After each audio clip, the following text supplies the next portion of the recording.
Welcome to Today in the Word. I'm Pastor Erwin. I'd like to ask you, have you ever felt alone or abandoned? Invisible, like you don't belong.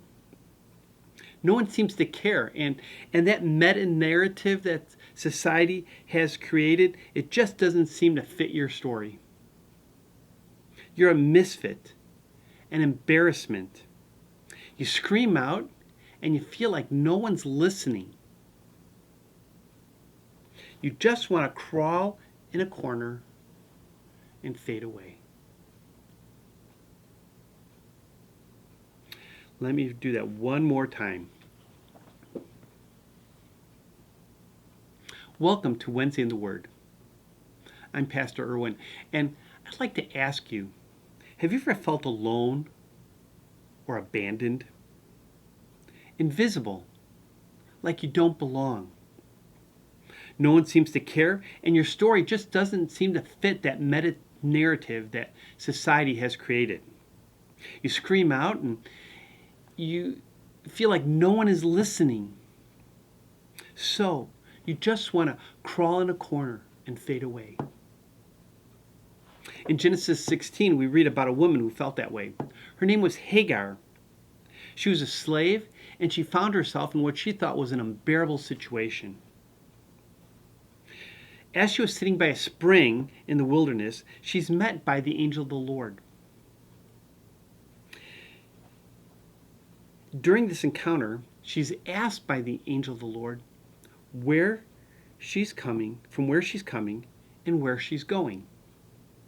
After she explains her situation, she's told to return home, and then she's given a promise that her offspring would multiply and become innumerable. It's a promise similar to that was given to Abraham in Genesis 15, verse 5. Well, Hagar believes God, and she calls him, or she responds by calling him El Roi. El Roi, the God of seeing, or the God who sees me.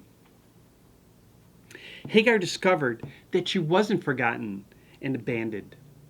She was not alone. God saw her. And my friends, God sees you too. God sees you in your suffering.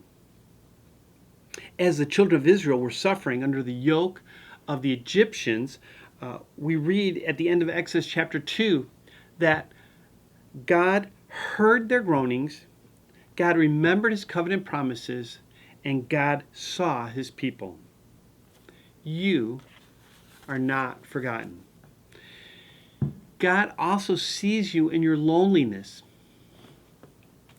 In Psalm 139, David writes, "Where shall I go from your spirit? Or where shall I flee from your presence?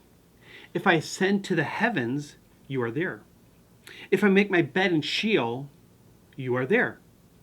If I take the wings of the morning and dwell in the uttermost parts of the sea, even there your hand shall lead me, and your right hand shall hold me. If I say, surely darkness shall cover me, and the light about me be night, even the darkness is not dark to you. The night is bright as the day, for darkness is as light with you." You see, no matter where you run, no matter where you find yourself, or what situation you are in, you are not alone. God is there. He sees you. God also sees our inner struggles and temptations. In the same psalm, David goes on to ask God to search his heart and to uncover any wickedness that may be hidden there. You see, there's nothing in us that God doesn't see. He knows your inner struggles better than you do yourself. And he promises to come alongside you in the midst of those struggles. In 1 Corinthians 10:13, Paul writes, "No temptation has overtaken you, but such as is common to man. God is faithful, and he will not let you be tempted beyond what you're able. But with the temptation, he will also provide the way of escape, that you may be able to endure it. So, God knows our inner struggles, and he promises to come alongside us to help us as we face those temptations.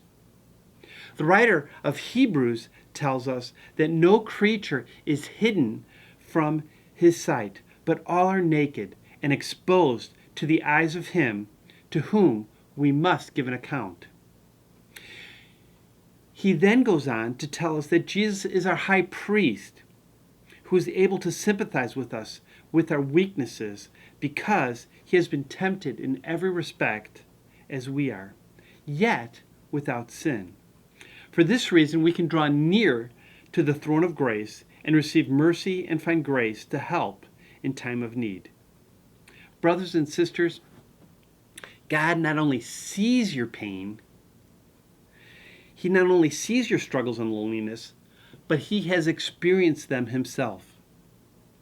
When he came to earth, when he was alone in the Garden of Gethsemane, he was betrayed, he was abandoned, he was slandered and unjustly condemned. God sees and he feels your pain. He is El Roi. Finally, brothers and sisters, God also sees us when the pressures of life seem overpowering.